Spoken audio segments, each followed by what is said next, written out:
So, welcome back, everyone, to another round of Sit and Sip with Dr. Megan Rose. That's me. In this series of talks, we've been diving deep into a topic that I've dedicated, as I've said, almost 20 years of my life to really studying and practicing and learning about as much as I can possibly learn from as many different traditions as I can. And that is the topic of spirit marriage. So for those of you who've been coming back to my sit and sips week after week or last fall, thank you so much. And for those of you who are just joining us tonight, welcome. This is week 5 of a now 7-week, and I'll talk about that at the end, a 7-week series. Originally, I was just doing 6, and I've added one more week at the end of this. March 24th is the additional week. And all of these have arisen out of my years of research and practice as a practitioner scholar of esoteric spirituality and religion. So today we're going to go for about an hour, and then at the end I'm going to share some exciting announcements. So stay tuned until the very end, a special offer or two. And as always, I'll stay on at the end to answer any questions that you have. So grab your favorite something to sip and sit with me for the next hour as we dive into today's story. So if you haven't noticed in the chat, just as a gentle reminder, please keep your Zoom video off and mute yourself for the duration of the story time. And then at the end for Q&A, you can unmute yourself and turn your videos on. And that just really helps with the recording of this for folks who are watching this as a replay. So for those of you who are new to this series, because there's always a few new people every week, I'm Dr. Megan Rose, and I have a doctorate in psychology from the California Institute of Integral Studies, and I have a master's degree in religion from the Graduate Theological Union. I am also an initiated ceremonial magician, a Shakta Tantric practitioner, and a senior apprentice in the House of Bree Fairy Seership Institute. I know that's a mouthful, it's a lot. But like I said, before we started rolling, I've really, or maybe it was after we're rolling, I've really looked at as many different practices and traditions that practice spirit marriage and then initiated into some of them because they really helped me understand what this phenomena is about. And then I also serve as an eco-spiritual minister and a psycho-spiritual counselor.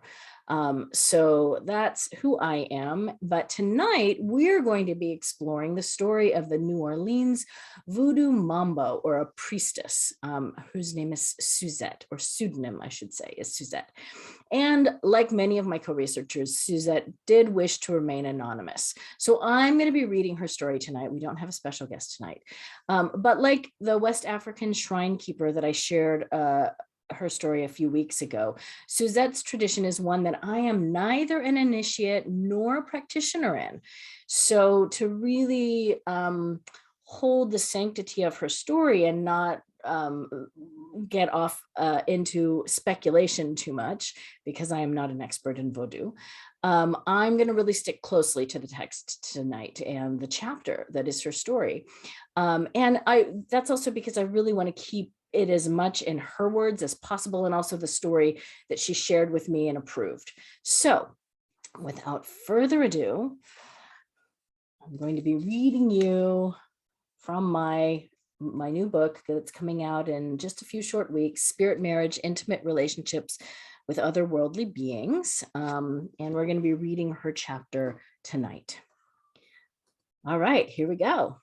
The New Orleans Voodoo Mambo. Suzette is a native of New Orleans and an initiated Mambo in the Haitian Vodou and the New Orleans Voodoo lineages. She is a spirit medium and leads cemetery tours in New Orleans, where her focus is on helping clients develop greater sensitivity and respect for the unseen realms of ancestors and experience in spirits. So here's how I found my way to Suzette. It all started, as things often do with me, through an extraordinary dream. The circumstances by which I was led to interview Suzette are extraordinary and bear sharing it as an introduction to her story. I wanted to interview a practitioner of either Haitian Vodou or New Orleans Voodoo because spirit marriage features prominently in the practice of these religions. Because of the sensitive and unconventional subject matter of my research, though, I preferred to interview people with whom I already had an established connection or who came highly recommended by a trusted source. Unfortunately, since I had little connection to voodoo, I found myself at a loss for an introduction to a practitioner. Months passed, and I began to wonder how I was going to manifest an interview in a tradition that can be very guarded with outsiders due to the prejudice and vilification Vaudouxants, or practitioners of voodoo, receive by mainstream religion and the media. Then I had a dream. In my dream, I am in a place that looks like New Orleans. I am drawn to a white house with wrought iron railings. And as I enter the house, I meet an old African-American woman who's a mambo. She's dressed all in white and she's wearing a pair of sunglasses. And she says to me, "I've been waiting for you. I want to be one of your interviewees." She tells me that her spirit spouse is Saint Jacques, a manifestation of the Voodoo Loa Ogun. And Loa are the deities in the Voodoo traditions. She says, "Saint Jacques wants to talk to you. He wants you to interview me so that he can talk to you." We sit down together, and when Saint Jacques possesses her, she starts speaking to me in a nasally, high-pitched voice. I'm surprised by the falsetto register of his voice, given that Ogun Saint Jacques is a powerful warrior of great masculinity. Nevertheless, he gives me an illuminating and powerful interview, which includes specific information he wants to impart to me. I'm overjoyed in the dream with the degree of clarity and connection that we have. It feels destined.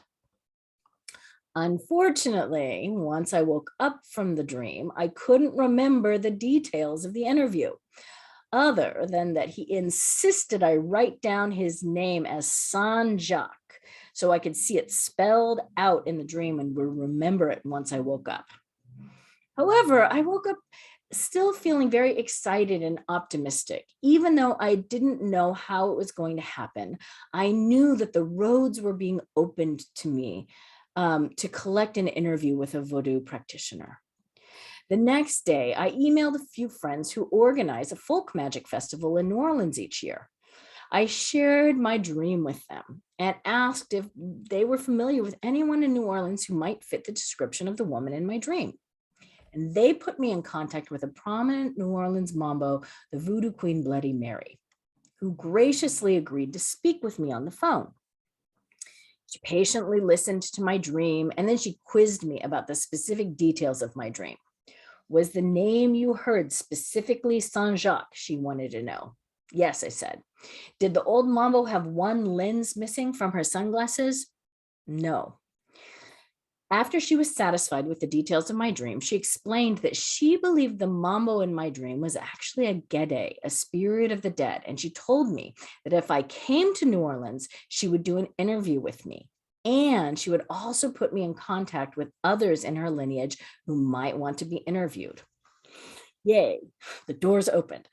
She instructed me to create an altar for Saint Jacques and to put out offerings to him and to Papa Legba to help open the road for my trip to New Orleans. Well, interestingly enough, my ritual to Saint Jacques and Papa Legba worked above and beyond my expectations. I went from having no one to interview in the voodoo traditions to having 4 interviewees. So a few months later, I traveled to New Orleans to interview Bloody Mary and her colleague Suzette, a New Orleans mambo who is married to a gede named Baron Samedi and whose matet, or patron deity, is Saint Jacques. Pretty cool. So here is the situation, or the atmosphere, right? The scene. We'll set the scene for you on Suzette and I and how we met. This section's called Meeting Baron Samedi. Suzette and I met in an upstairs attic apartment in the French Quarter of New Orleans during the traditional folk magic festival. The night before our interview, I had attended a Vodou ritual where I met Suzette for the first time and witnessed her skillful work as a mambo. For our interview, I brought offerings of rum and incense, and I lit a candle that had been dedicated to Marie Laveau, Voodoo Queen of New Orleans. I explained my personal journey with this research to her, and we invoked and thanked the helping spirits that had brought us together. A friend of mine had left a large paper mache skeleton head wearing a top hat in the apartment from the night before. And Suzette remarked that this felt really appropriate for our interview because she's married to a Gede, Baron Samdi. Suzette reports that the Gede in New Orleans, Voodoo, are the spirits who rule the afterlife. They are the spirits of the dead. And they are usually depicted as skeletons in formal attire like top hats and tuxedos. And Baron Samdi is the chief of the Gede. Suzette explained that the Gede are powerful spirits, but they are not technically considered Loa or deities. Therefore, they do not obey the same ceremonial protocol that Loa tend to follow. Typically, in a voodoo ceremony, one must invoke Papa Legba, the guardian of the crossroads, before any other spirit can come through. Papa Legba is honored so that he will discern which spirits are allowed to come through into the ritual. However, Gede, being ancestral spirits, can come through anytime they please during a ceremony. Suzette describes how she first got involved in voodoo and met the Baron. She says, "When I was a little child, I always heard who Marie Laveau was. You grow up knowing. Your mother threatens you when you're bad that she's going to come and put the gree-gree on you. And since we weren't that good, we heard about Marie Laveau just about every day, that she was going to come with the gree-gree if we didn't behave. When I went to the Voodoo Museum and I saw her wax figure, it was like she smacked me on the shoulder and she said to me, 'Little girl, you belong to me. I'm yours.' I felt an instant maternal connection with her that made me want to grow up in the voodoo tradition. It made me want to do voodoo and it made me want to be like her. So as an adult, I started going to voodoo ceremonies. And in voodoo ceremonies, normally what you strive for is that one of the Loa, the spirits, possesses a person. It makes it able for you to communicate, ask advice or insight, and help you with a problem. So through the course, Baron Samdi would pop out and he would always find me straight away and he would pick me up and he would throw me in the air and he would hug me and tell me I was his beautiful blonde, and he was very flirtatious. Of course, the Gede are always known to be very sexual creatures and very fun-loving, gluttonous, drinking, and all this good stuff. And of course, when you have that human element in it every now and then, you do wonder if somebody's really possessed or not. But when I saw the guy drink a bottle of rum down 3 inches thick worth of hot peppers in it, and he drank it and he didn't bat an eye, well, that's got to be real. Suzette described how for 5 years she would attend ceremonies during which the Baron would often come out to flirt, play around, and have fun with her. And then in 2005, he asked her to marry him. The voodoo community was a bit stunned by this, as Baron Samdi doesn't normally ask people to marry him, but he was adamant that Suzette was to be his bride. So here is her marriage story, the mariage loi. The mariage loi is the voodoo or Vodou term for the ritual marriage to a loi. Suzette explained that normally in voodoo, the ungan or the voodoo priest or mambo determines when and whether a celebrant should marry. Typically, this is done to bring balance and stability into the person's life, as the loi that they marry will normally govern an area in their life in which they are lacking or need assistance. However, in Suzette's case, it was the spirit himself who asked for the marriage. So this is Suzette talking. In Baron Samdi's case, he really never asks anybody to marry him. But that night, he did ask me to marry him, and he wanted the ceremony to be on the Day of the Dead, November the 1st, which is their day. And he described exactly what I had to wear. He described an outfit I had hanging in my closet for 10 years, one that I'd never worn to voodoo ceremonies because it was black, and in ceremony, you normally don't wear black. And he described it to a T. And it happened to be the same dress that a santero had a dream about me wearing, that exact same dress. He told me I was supposed to be working with the dead, the santero, And I'm like, how the hell do you work with the dead? What am I supposed to be, a funeral director? I didn't know exactly what working with the dead meant at that time. So I had my outfit and I had to have a cake, but it had to be chocolate since the Gede are notorious for liking spices and peppers. I made a dark chocolate cake and I had my own little recipe, and I put a little cinnamon, a little cayenne in it, and I had a bridesmaid. I wore that dress. All he wanted was a black vest with a boutonniere that had the colors red, white, and purple. So I had that made for him, and we had the wedding ceremony. The ceremony took place within a few months of the proposal and was conducted in a Haitian Vodou temple on Onfu on the Day of the Dead. Suzette observed that she was fortunate that everything aligned perfectly to make it possible for her to marry the Baron right away. Not everyone who is asked to marry can afford the wedding. Like a human wedding, a spirit wedding requires a dress or suit, cake, food, clothes, and wedding gifts. And many practitioners cannot afford the marriage right away, and years may pass before they can afford to marry. Suzette says, he didn't want anything fancy that I couldn't manifest. I didn't have to go out and buy a dress. He described a person with a leather vest, and that person owned it and gave it to me. And all I had to pay for was some cake, mixed ingredients, and a flower. I had everything else. He made a way for me to do that. Now, had he said, you need a Vera Wang dress? Okay, maybe for 10 years I'll have to save and then we can get married. But I don't think he would expect me to sell my house, car, jewelry to get a Vera Wang dress. Suzette suggests that if the spirits begin to make unreasonable requests or demands that would cause hardship, you should begin to wonder whether the requests are really coming from the spirit or from the human the spirit is possessing. I find that the potential for human agenda to creep into spirit possession is a noteworthy consideration. Having a community that can provide checks and balances to a spirit's demands seems really helpful. During the ritual, the Baron possessed one of the practitioners, and the marriage was conducted with the exchanging of rings and vows, similar to the way human marriages are conducted. After the ceremony, the Baron accompanied Suzette to the cemetery with the rest of the celebrants. As the evening came to a close, he started to withdraw his spirit from the person he was possessing, and he told Suzette that it was time for him to leave. He gave her a kiss and said he'd be back soon. Suzette said that he pops in to visit with her here and there outside of ritual and ceremony. She reports that day to day, she mostly has a felt sense of him, although sometimes he visits her in her dreams. And she also sometimes hears him in her head. He has a very distinct accent, and he pronounces her name in a very specific way that gets her attention and lets her know it is him. Suzette has set up an altar to the Baron, and she likes to buy him little gifts of skeletons and skulls. She clarified that Baron Samedi is married to Maman Brigitte, the queen of the dead. He told Suzette that Maman Brigitte is a tad jealous of their relationship, and so Suzette includes Maman Brigitte on her altar, and she puts out extra offerings to her. Maman Brigitte has been the very first voodoo spirit to contact Suzette, so it feels natural for Suzette to honor her alongside the Baron. She says, normally in voodoo on that spirit's day, and Samedi means Saturday, you honor that spirit.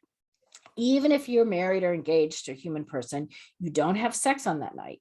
You don't even sleep in the same bed in some traditions. But he, the Baron, told me he wasn't holding me to anything, that I could do exactly what I wanted when I wanted, as long as when I was having sex, once in a while, I would think of him. He laughed and I laughed. It was so Gede. It was so Baron Samedi. So I wondered if Suzette had any doubts about agreeing to marry the Baron. She insisted that she feels as at home with the Baron Samedi as she did with Marie Laveau. She wanted to belong to him. She says, the afterworld seemed more appealing to me than any other world anyway. And that's where he rules. To me, it was like coming home, my full circle. And I knew where I was guided, where I was supposed to be. And now I'm not worried about what happens to me when I die because I know where I'm going. Our marriage gave me a little more reassurance of the afterlife in my head. Psychologically, it was more of a comfort. So here's what happened in the aftermath of the marriage. Since their marriage, Suzette has a deeper connection to the afterlife and all the various spirits associated with it. She reports regularly seeing ghosts of both humans and animals, and her ability to hear, see, and communicate with them have been amplified since her marriage. Suzette has a strong connection with animals, having spent 20 years working in a veterinary clinic as well as training horses. Her marriage to the Baron opened a connection to the afterlife of animals as well as humans. She explains that animals are just like us. They have souls, and when they die, their spirits can contact us. She can see and hear them, and she finds it very comforting to know that her beloved animals are still around. Not long after her marriage to the Baron, Suzette was invited by a fellow Mambo to help lead cemetery tours in New Orleans, during which they perform small voodoo rituals to the dead, inviting the spirits to manifest. Suzette began to notice that it was not just the spirits of the dead that showed up for her. Fairy spirits, animal spirits, and other non-human spirits also came. Again, her marriage to the Baron opened the doors for her contact with a whole new pantheon of beings. This is what she says. I noticed that once I started doing the tours, something shifted. I had worked for this animal emergency hospital that had existed since 1972, and all of a sudden the owners wanted to sell it. I was already doing tours, and I brought home spirits to the vet clinic occasionally and freaked out some vets. One of them actually ran and hid and locked herself in the exam room one night. She goes, "What kind of freaky shit are you bringing in here?" And I was like, "They follow you sometimes." She said the clock would spin backwards until 4 a.m. I saw a couple out there in the waiting room, and I had them fill out paperwork. But there was no couple out there. No paperwork was filled out. I was obviously talking to a little old ghost couple with a little old Shih Tzu, and they didn't exist. They were looking at the security cameras, but they weren't there. The clinic cat, who loved me, I was the only one he wouldn't hiss, scratch, and bite. I sat down next to him, and his eyes got so wide, and he cracked me hard in the face, so hard he bruised my eye. And he saw something on me. So not long after this, the veterinary hospital went up for sale, and Suzette found herself naturally pulled into full-time work as a New Orleans cemetery tour guide in Mambo.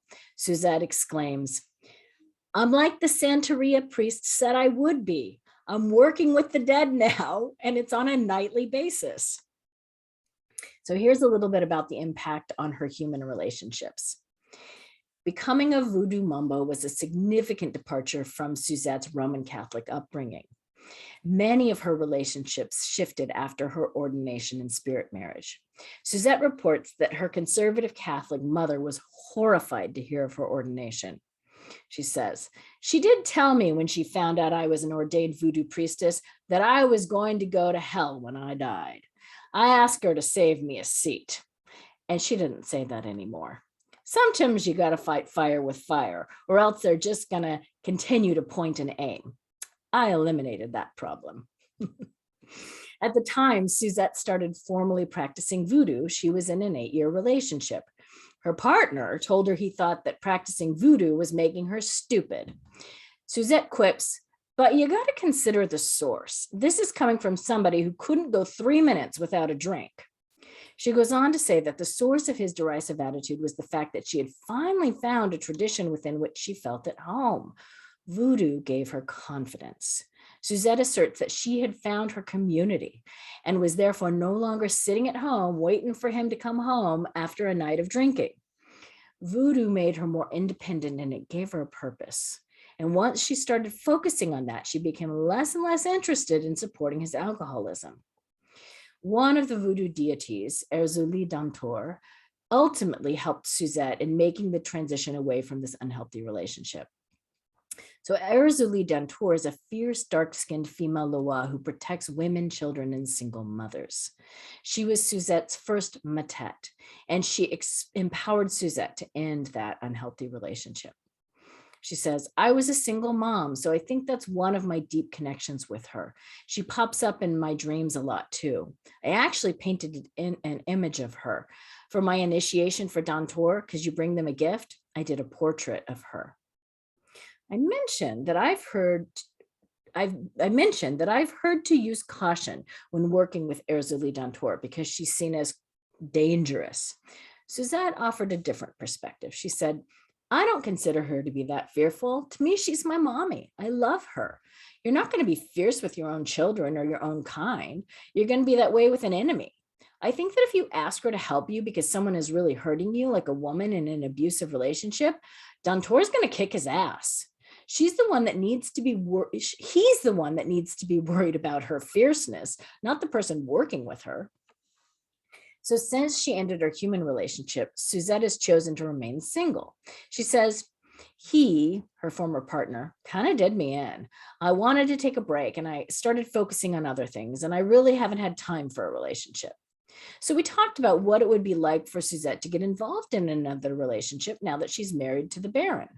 Suzette observes that she thinks part of the reason she hasn't found another partner is that the Baron is very picky and he doesn't want her involved with just anyone. She elaborates, he did tell me, you're going to be set when you die because you're going to be a Baroness. So maybe he thinks somebody has to be Baron worthy. She went on to explain that she had a lover at one point, but after a few months, apropos of nothing, she found herself completely repulsed by him. She says, I think that it was him, the Baron, stepping in and saying, this guy ain't right for you. This guy has nothing to offer you. And he was right. He didn't. I asked Suzette whether she has ever asked the Baron to bring someone into her life. Seems to me that if there are specific requests that he can make of her in their relationship, that this might be the kind of thing she can ask his help with. She admitted that she has been focusing on other things in her life and has not really wanted a relationship. She pondered the question a bit, though, and then she added, maybe I'm here doing this interview because that's something I didn't even think of, and maybe that'll help me manifest or help something unfold that I want. I next wanted to know whether Suzette's relationship with the Baron is ever erotic. She says that it is, and that he primarily shows up for her that way in dreams. However, he also has a way of warding off unwanted men in her life. She says, I don't really feel him around me if there's a man around me. I think he kind of backs off a little bit. But then again, with certain men, I can feel, you know, how sometimes you feel a magnetic connection with somebody, and then when you put the wrong ends of the magnet together, they move apart. That's how I feel with some men that are trying to get too close. And I think that's kind of him, the Baron, stepping in saying, this guy's not right. So here's some of the requirements and benefits of their marriage. I was curious about the requirements and the benefits of Suzette's marriage to the Baron. Suzette had underscored the importance of leaving offerings for the spirits, how important this is in developing a relationship with them. Suzette said she leaves offerings for both the Baron and Maman Brigitte daily. She puts out alcohol, food offerings, and other small objects she thinks the Baron and her other spirits would like. I asked Suzette whether there are things that she has asked for or that the Baron has given her as a result of her devotion to him.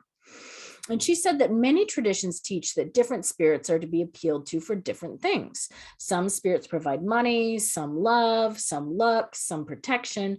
However, what Suzette found is that Baron Samedi can provide all of these. So she doesn't have to appeal to other spirits for her needs. She says, whenever I want something or something's happening to my life, I ask him to help me, and he usually pulls through. Whether it's a financial crisis, an emotional crisis, my pet got lost, whatever, he always comes through. During Hurricane Katrina, for example, Suzette stayed in her home and she didn't evacuate.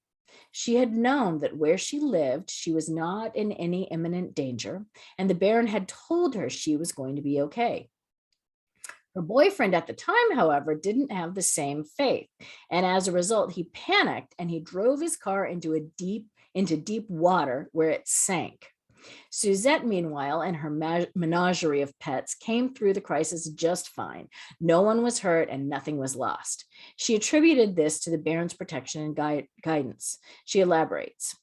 I knew my spirits. I had no doubt in my mind I was going to be okay. And I know that when it's my time to cross over, he's going to be there waiting. Baron's going to be there to take my hand and walk me through with him. So in addition to guidance and protection, Suzette said marriage to the spirit gives her a deeper connection with the spirit world in general. She says, one of the benefits of being married to a spirit is to know they do have your back and they're gonna watch out for you. If you ask them for something, I mean, of course, you can't ask them for silly, superficial, unreasonable things like, can I win the $3 million lotto? They're going to go, what the hell's wrong with you? No. But whenever I want to connect, I know I can connect with them.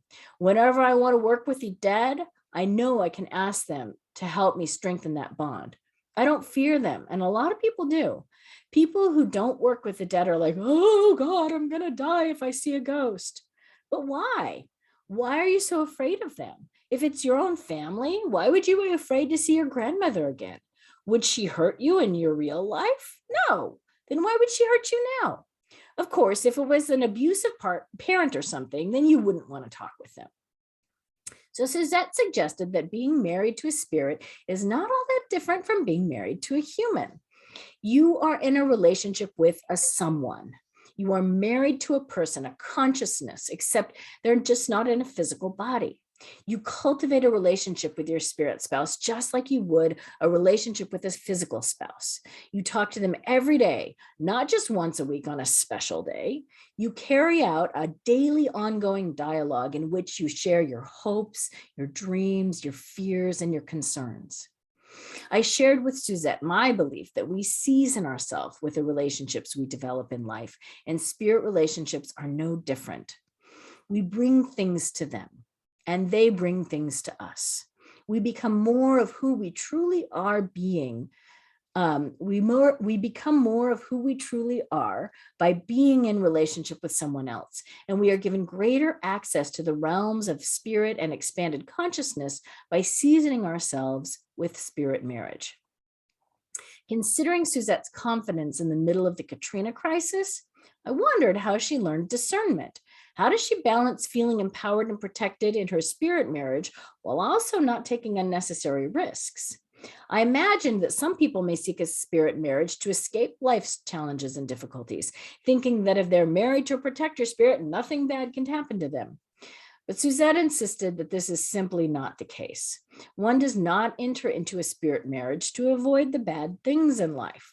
We must still go through the usual challenges of a human life, as well as the ordinary day-to-day living, all in service to our growth and evolution as humans. Her marriage to the Baron has given her confidence that no matter what she faces, she will be okay. But that doesn't mean that she will not face challenge. Spirit marriage does not take away the job of being human and doing human things. Here's what she said. We still have to go through the trials and tribulations of being a human, so that way maybe we can be more of an elevated spirit.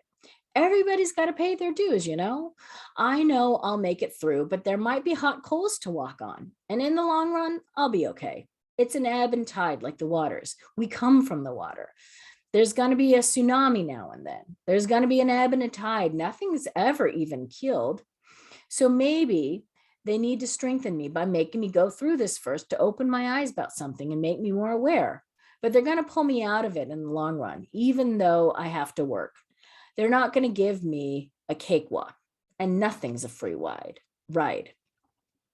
That said, the Loa are known to be helpful intercessors in their devotees' lives.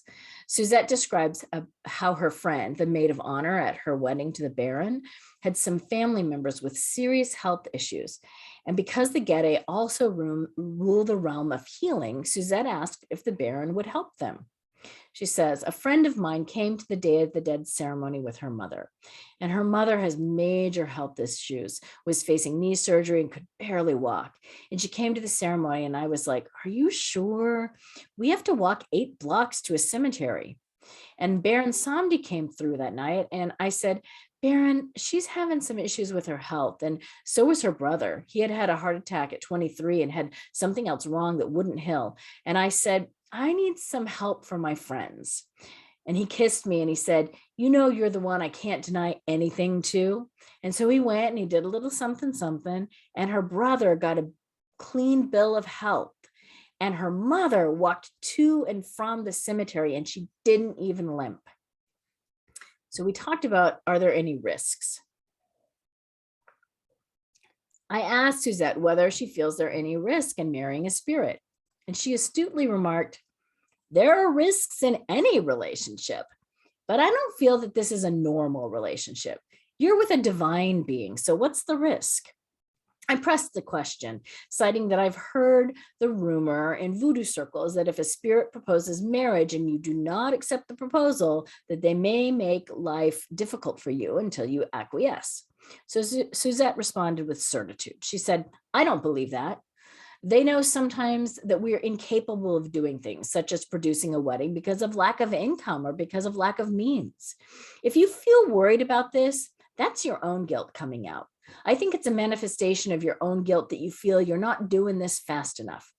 I don't believe the spirits are going to smack you on the wrist and say, you didn't do exactly what I say. They know that everything's got to be a journey for you, and it's going to happen when you can make it happen and when you're ready. You wouldn't want to meet at 15 and get married. No, you'd be prepared. You'd need to be prepared to be married. Even if you meet the love of your life at 15, you're not going to get married until maybe 21. I don't think the law would do that, make life difficult for one who doesn't marry them right away. I think that's a manifestation of your own anxiousness and guilt. It's the human aspect coming out of it. It's almost like the Greek gods. The Greek people blamed everything on their gods being petty or jealous. It's a fear factor, a fear control. This is what's going to happen if you don't do this. But that's a human aspect in there. That's not the divine. Like the idea that if you don't get baptized, you'll never go to heaven and all this kind of BS that goes along with it. That's a human aspect. That's not a divine creature who's supposed to be embracing and loving. I think that sometimes you cause your own bad luck.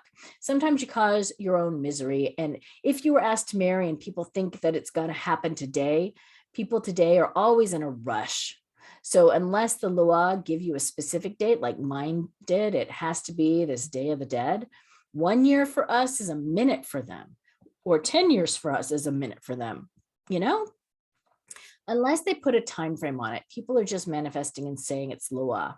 And then you got to wonder if it's really the actual spirit that's asking you to marry. Might be a hoax. So I'm struck by how similar this pattern is in many religions of using fear of punishment or being ostracized to ensure submission. Suzette agreed with me. She says, if you don't do this, they're going to smack you down. If you do this, they're going to come and get you. So this topic of motivation for marrying a spirit felt like a key part of our inquiry together. And it caused me to lean into the question of the practitioner's reasons for wedding a spirit. Is the purpose of marrying a spirit to make demands for something you want, such as petitioning God, please make my life better, please give me a house, a car, a partner, $1 million? Or are you stepping into a spirit marriage to be more empowered, to be more full of the spirit, literally, and bring that energy out into your life and out into the world? To me, the latter seems a more empowering and co-creative way to understand this practice. One doesn't marry a spirit to improve one's physical world, although that might be a side effect of the spirit marriage. One marries a spirit to expand and enhance one's own consciousness and spiritual growth. Suzette agreed. She said, everybody's got their own path and their own rate. And it's up to you, a lot of it. If you get a little divine intervention here and there, somebody to pick you up when you fall and brush off your knees and put a Band-Aid on the boo-boo, then that's great. When you're a baby and you're first learning to walk, mama couldn't stand there and hold you, or you'd never learn to walk. She had to let you fall down and scrape your knee or bust your head on the sofa, as long as you weren't walking off the second story of a balcony, you know? So I think perhaps it's due to the constant vilification of voodoo in movies and media, but I was still kind of left with a question about the alleged dangers of serving a voodoo spirit, right? I'd heard of spirits that are called Rada, which are gentle, and Petro, which are fierce. And these labels kind of seem to contradict what Suzette had just been describing. So I was curious about whether these distinctions have come from, where these distinctions have come from, and whether they factored into her experience at all. Suzette explains that the term Rada and Petro are unique to the Haitian Vodou and are not really used in New Orleans. She says, Petro is a term that came from the Congo, which is where the Gedes are from. And the Haitians made a more modern aspect to that and called it and called Samlua the Petwo, and those have some revolutionary warriors. Of course, they're fierce because they were fighting wars for the oppressed people. So they are considered fiery spirits, but they're actually being kind to the poor by trying to free them. You play with matches, you're not careful, you're going to get burned. I don't believe they're any less nurturing. They're protective, and they'll do what it takes to protect you. They will protect you and take care of you, and they will not let somebody hurt you. They're taking care of their own. Why would you be fearful? Why would you be fearsome to people if you're fighting for the oppressed? A general in the army whose town has been obliterated, is he going to turn around and stab somebody in his own community in the chest because they didn't honor him properly? That just doesn't make sense to me. So Suzette contends that the key is approaching these fierce protector deities with respect and humility. You have to develop a relationship with them. You have to show them your authenticity and your reverence before you can approach them for assistance. She says, you don't know each other that well. Oh, she said, you and I don't know each other that well, but you wouldn't come up to me and say, give me $5, I need it. You would say, if you don't mind, could you please lend me $5? I left my purse and I'm kind of hungry. And I would give it to you. But if you come up to me and say, give me $5, I'm going to look at you and go, I ain't got it. So you got to show them a little respect, of course. It's earned. That's common sense and courtesy. It's also that old thing that religion is instilling fear to maintain a certain type of behavior. I think that's where that comes from. I was struck by this last sentence, for it confirmed what I'd been thinking as Suzette was describing how to interact with the fierce deities. I found myself thinking, well, of course, some religious leaders are going to say that these are dangerous deities because they are the powerful ones, the fierce ones, the ones that give you a backbone and cojones and get shit done for you. So I told this to Suzette and she laughed and she agreed. And she said, and who in their community wants everyone to have cojones, right? What leader really wants them to have that, have their own empowerment? And then you don't need them, the leaders, anymore. So I kind of realized at this point that this was one of my key findings. It has surfaced in almost every interview. Spirit marriage makes us autonomous and powerful. It makes us our own spiritual authority. And this is an idea that is rapidly becoming one of the strongest arguments for why I believe that spirit marriage was demonized and eradicated by mainstream organized religions.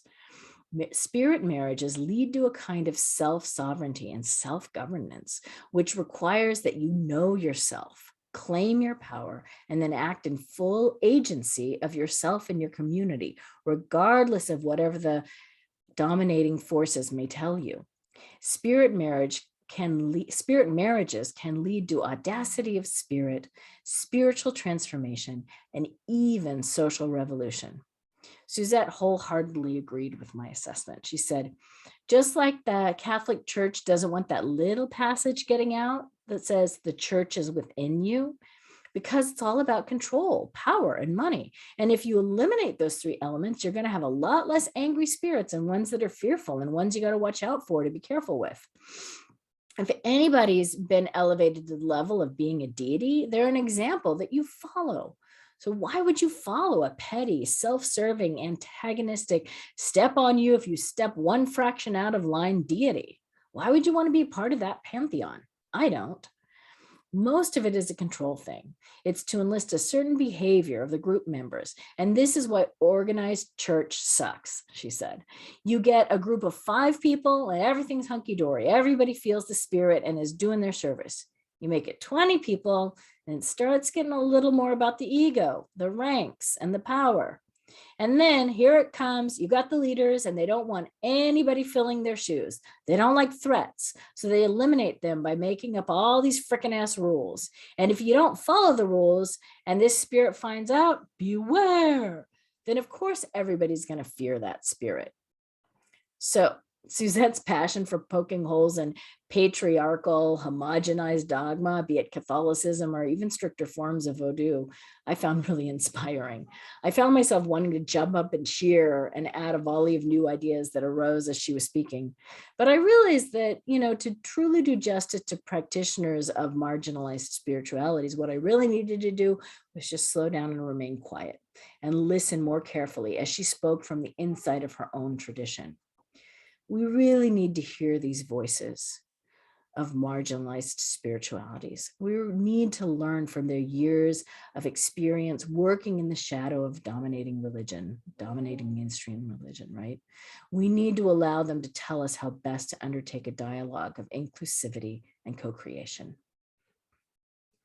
All right, so I'm looking at the time. I'm going to skip ahead and just talk about her initiation process, and then we'll wrap up and go to questions. So this is about the initiation and the matet, the patron spirit. As part of my background and research into New Orleans voodoo, while I was in New Orleans in interviewing Suzette, I also interviewed the voodoo queen, Bloody Mary. Mary is the voodoo practitioner who had initially spoken with me on the phone about my dream, and she's an expert on voodoo in New Orleans. Mary does not herself hold a spirit marriage, however, but she has been proposed to by 2 different spirits, and she performs spirit marriages for others. She explained to me that voodoo possession is not necessarily just about a spirit entering into someone. It is perhaps more accurate to think of it as the spirit coming out of someone. Possession might be understood as an aspect of who someone already is, expressing through the personality of a Loa, or a deity. That is, while one is possessed, the Loa comes out more fully to be seen and recognized as who one already is or could be, perhaps indicating certain aspects that the individual needs to express more fully in life. Ideally, the practitioner is bringing forth an archetypal quality that has perhaps lain dormant or subdued within until the person is ready to open more fully to its expression. I understand this kind of voodoo possession to be one method of the divine self, this archetypal blueprint of our most empowered self, making its way into embodiment.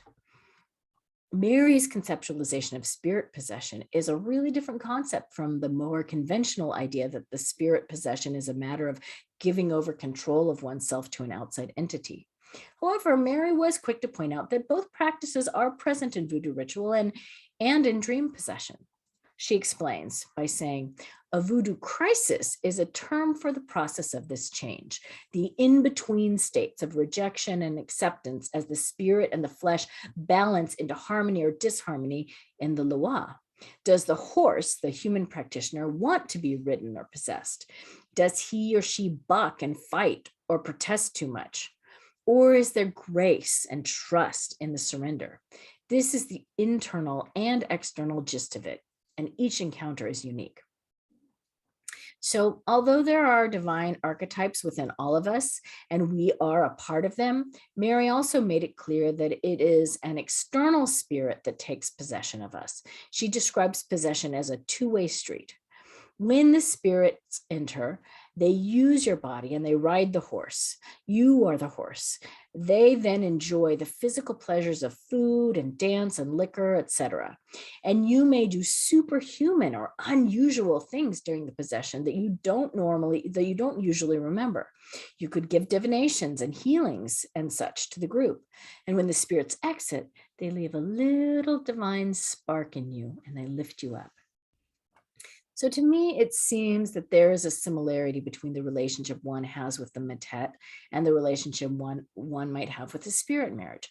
Both involve a sort of hosting in one's body, as well as an extrasensory sharing of consciousness.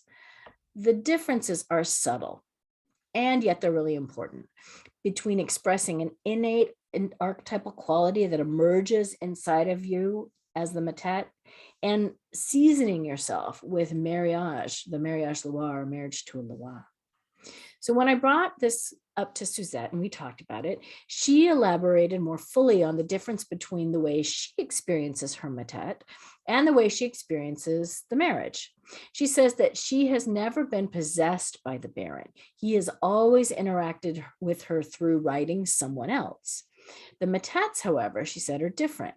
She says, the matets are the spirits that live in your head, the ones that claim you as their child, as their child. You are a part of them. But the marriage is a little different for me. My matets, I feel they're aspects of my personality. But with the marriage, I was chosen by somebody to share and be part of them. So Suzette has three matets, Erzuli Dantour, Ayazan, and Ogu Sanjak. These are the spirits that were placed in her head during her initiation. She talks about her initiation. She says, when you're initiated, it's to open your head. And that's how the matet gets in. You pick godparents. It's treated as a death, and then you're reborn. She says, well, one of my godparents was a priest in the temple, and I'd had a dream that me and my friend were outside and we were laughing and we wouldn't stop laughing. So he took his asan, his ceremonial rattle, and he hit me in the head with it, right on the top of the head, and it broke. But all these little asans, like baby asans, fully developed, came falling out. And he picked one up and he put it in my hand and he closed it. And he said, plant this and you can grow your own. So when my dream was interpreted, I was told, oh, you're definitely going to be a mambo. And then I was a couple of years later. So it was about cracking. And he said, that's what you do. You open your head. So this idea of initiation and death and rebirth is really a widely recognized concept in many initiatory mystery traditions, both ancient and contemporary. Initiation rites the world over include this mythos of dying to a prior identity and being reborn as something new, something that is in greater connection and integration with realms beyond the ego or the mundane human personality. So it's through initiation that one is given an opportunity to transform one's previous consciousness and transcend one's previous identity, which then gives you access and contact with extrasensory and perhaps supernatural forces. So we're going to skip ahead a little bit more and just wrap this up. And we're going to wrap it up with Suzette talking about how she serves her community. So as we finished up, I asked Suzette how she sees her role in relationship to her community. How does her role as a mambo impact her work in the world? Suzette observed that as a cemetery tour guide, she is constantly on the lookout for spirits. She takes her groups into the forest, she opens the gates, and she invites the spirits to visit. And the dead are around her constantly in her work. She said that because that, she feels so at home with the dead. In a way, it's as if she's working from home. She says, we do a little bit of ritualistic type things to invite the spirits.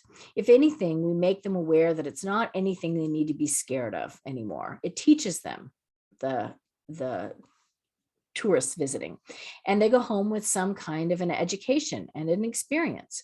We're feeding the dead too, and actually connecting with other realms as well, not just the dead people, but ancestral spirits. I think that even though Suzette is not necessarily bringing her tour groups into an official ritual, she's still serving as a mambo on these tours. People go on a tour thinking that they're just coming to learn about New Orleans or voodoo, but what she in fact offers them is authentic contact with the dead. So ultimately, Suzette hopes that the people attending her tours realize that the dead are easy to reach out to. If someone never thought that they could have a relationship with their ancestors, perhaps Suzette's cemetery tours creates an opening, a moment of possibility, where they are invited to consider that the dead are not so far away from us after all. I really feel the power and the importance of this work. Even if Suzette is just planting seeds in the form of fun and play, the opening is nevertheless created. Mainstream Western religion offers very little to train or guide us in how to connect with and heal our ancestors and beloved dead. And yet we're increasingly finding epigenetic evidence that we need to do just that, right? We carry forward both the trauma and the brilliance of our ancestors, whether we are aware of their influences or not. So to paraphrase the Iroquois great law of peace, when we heal ourselves, we heal 7 generations into the future. And I would add that this healing happens multidimensionally, effectively healing 7 generations into the past as well. That's my theory. So I think Suzette's service as a guide and a mambo is one way that she's demystifying and normalizing the sometimes daunting world of the afterlife. Suzette's work also helps to bring healing to the ancestors by listening to what they need and helping them settle their affairs. Our ancestors are waiting alongside of a host of other welcoming beings to let us know that they want a relationship with us. Suzette agreed with that, and she added a closing thought. When you're working with spirits, it's very personal, because I say it works this way for me. It's not necessarily somebody else's journey. They don't have the same things to work on or to do or to accomplish that I do. It's just very personal. I don't think the spirits are that rules-based and regulated. That's a human concept, ways of interpretation and teaching that were passed down. They're kind of free-spirited, pardon the pun, because I've always been a free spirit, and that's my take on it.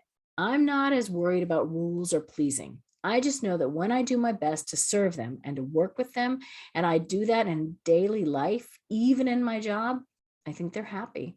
And if I hit a bump, it's not because I displease them. It's just because I need more seasoning. So I find Suzette's approach to voodoo very refreshing.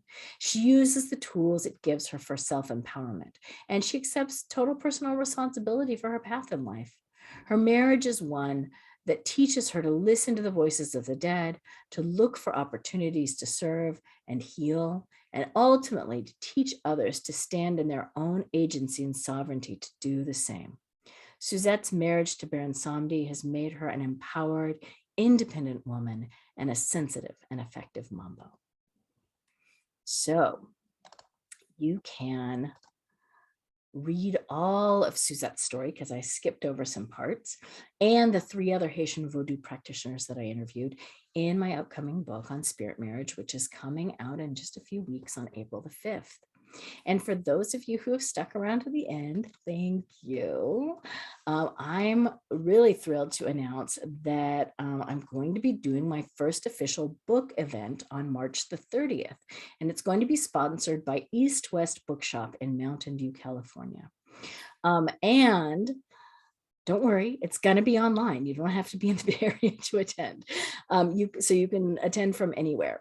And in it, I'm going to be doing a really lively presentation on spirit marriage as a lead into my book release the next week. So the event does cost something. It's $20, but I've decided to turn it into a fundraiser. So all the proceeds that will be donated, my portion of the proceeds that will be donated, all of the proceeds that will come in as a result of the book event, I'm going to be donating to support the relief efforts in the Ukraine, which I think is something that, you know, is near and dear to my heart. So you can learn more about this event and you can register for it by visiting the website at eastwestbooks.org. And I am going to put that in the chat right now. So you can click on that link and go there and register. It's in like 2.5 weeks, something like that. All right. Thank you so much for staying until the very end. As a reminder, next Thursday, the 17th, same time, we're going to talk about the story of the ceremonial magician. And just a reminder that I'm adding a bonus 7th and final sit and sip with Dr. Monica Modi on Thursday, March the 24th, which is going to be the same time, the same Zoom link. And we're going to learn more about the West African Dagara form of spirit marriage and her work as a candomblé voice diviner. So I'm going to stay on now for a little bit to answer a few quick questions and respond to any comments that you have. But thank you for everyone who came. And I will see you next time. And you can unmute yourself and you can type into the chat if you have questions, or you can raise your hand, unmute yourself and let your video come on, and we can chat for a few minutes here if you'd like. And if not, then I'll just sign off for the evening. But if there's any questions, feel free to reach out and jump in.